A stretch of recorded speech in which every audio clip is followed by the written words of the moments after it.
everyone and welcome to the English class, and in this class we are going to cover the topic of notice writing. Yes, we are going to do the notice writing. In the previous class, in the previous video, we have done about how to write the notice. Actually, we have done the meaning, the important guidelines, the important topics, and the format of the notice writing. And in this video, we will just have a look at the certain examples of notice writing. I'm here just to explain some examples of notice writing as the format and rule I have discussed with you earlier. So let's have a look at the first example of notice writing. You have planned to organize a summer camp for the children of age group 10 to 12 years for developing their creative skills in art, craft, clay modeling, music, etc. in your school during the month of May. Draft a notice in not more than 50 words for your school notice board giving details. Mention the last date of registration of the students. You are Reena or Roshan, Secretary of BB Public School, Chandigarh. Listen बेटा, यहाँ पर आपको बोला गया है कि एक summer camp आप ऑर्गेनाइज करने जा रहे हो. आपने प्लान किया है एक समर कैंप ऑर्गेनाइज करने का 10 to 12 ईयर्स के बच्चों के लिए, ताकि उनमें art and craft, music, modelling, clay modelling, इन सबको लेकर उनमें कुछ स्किल्स डेवलप हो सके. ठीक है, और आपको इसके ऊपर नोटिस लिखना है. So first of all, I have told you in the previous video that first of all, for writing the notice, you have to make a rectangular box. Yes, firstly make a rectangular box, and then in the middle of the box, at the top of the box, in the middle of the box, write down the name of the issuing organization or institution, anything, name of the school or whatever. तो जैसे यहाँ पर आप क्या देख रहे हो कि बीवी पब्लिक स्कूल की सेक्रेटरी जो है वो नोटिस लिख रही है. तो बीवी पब्लिक स्कूल चंडीगढ़, वो आपका नेम टॉप पे आएगा in the capital alphabets. Then just below that write the word notice, NOTICE, in the capital alphabets. Then leave a line and write the date. The format of the date will be same as it is shown to you, right? First of all the month, then date, then comma, and then the year. Then below that, in the middle of the line, write the title or heading of the notice. Like अभी हमारे यहाँ पर बेटा क्या title है? Summer camp. So you will write summer camp in the capital letters. Then you can start the body of the notice. अब body या तो आप बेटा डायरेक्टली स्टार्ट कर सकते हो, जो नोटिस का बॉडी है वो आप या तो डायरेक्टली स्टार्ट कर सकते हैं.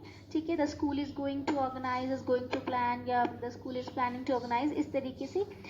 या फिर आप कुछ इस तरीके से भी लिख सकते हैं, जैसे this is to inform you, या all the students are hereby informed. इस तरीके के भी आप लाइन्स लिख सकते हैं. तो ये 2-3 लाइन्स है, just remember that, keep that in your mind. उनको आप अपने दिमाग में रखिए, वो आप स्टार्टिंग में लिख सकते हैं.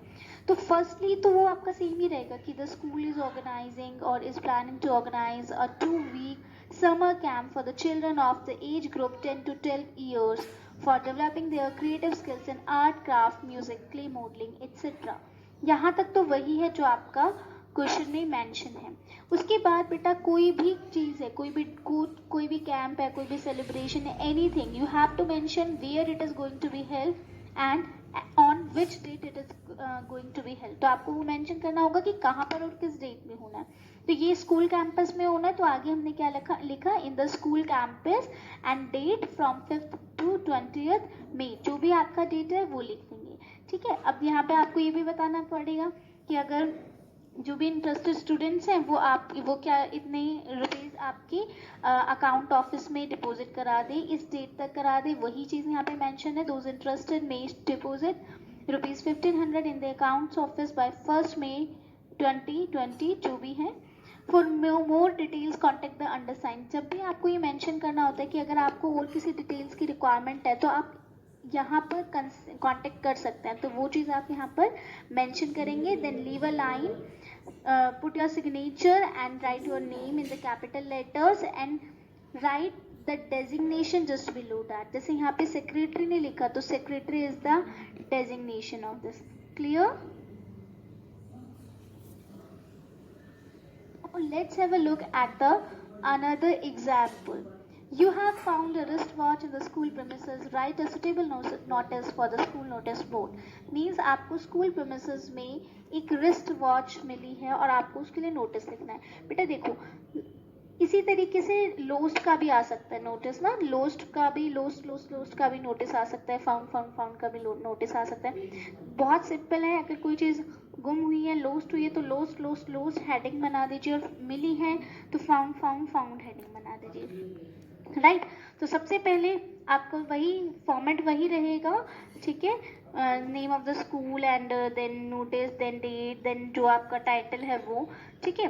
उसके बाद देखो ऑल द बॉडी देखिए. All the students are hereby informed that I have found a wrist watch in the school premises yesterday during the 5th period. अब यहाँ पर इसने आपको पूरा डिटेल दिया ना कि मुझे एक रिस्ट वॉच मिला स्कूल प्रीमिसेस में, कल मिला था, 5th पीरियड में मिला था.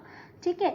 whosoever lost his or her wrist watch may take it from the lost and found department after giving the suitable description. तो ये जिसका भी है वो उसको lost and found department से ले सकता है अपना wrist watch का description बताने के बाद.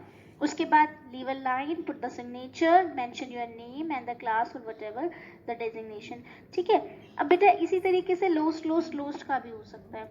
अगर lost हुआ, सपोज करो मेरी wrist watch अगर लोस्ट हो गई तो मैं क्या लिखूंगी कि it is here bye inform that I have lost my wrist watch in the school premises yesterday. ठीक है. कब हुई गुम? It is of red colour. जो भी कलर है, जो भी शेप है, अट्रैक्टिव कोई अगर स्टिकर है तो वो उसके बारे में बता दूंगी. And whosoever finds it will be rewarded. तो जिसको भी मिलेगा वो उसको रिवॉर्ड किया जाएगा. ये लाइन हम लोस्ट वाले में ऐड कर देते हैं. ठीक है. ताकि अगर किसी को मिले तो वो थोड़ा सा अच्छा लगे उसको और वो हमें आके दे. ठीक है बेटा. तो ये these are some examples of notice writing. I think this is clear to all of you. Thank you.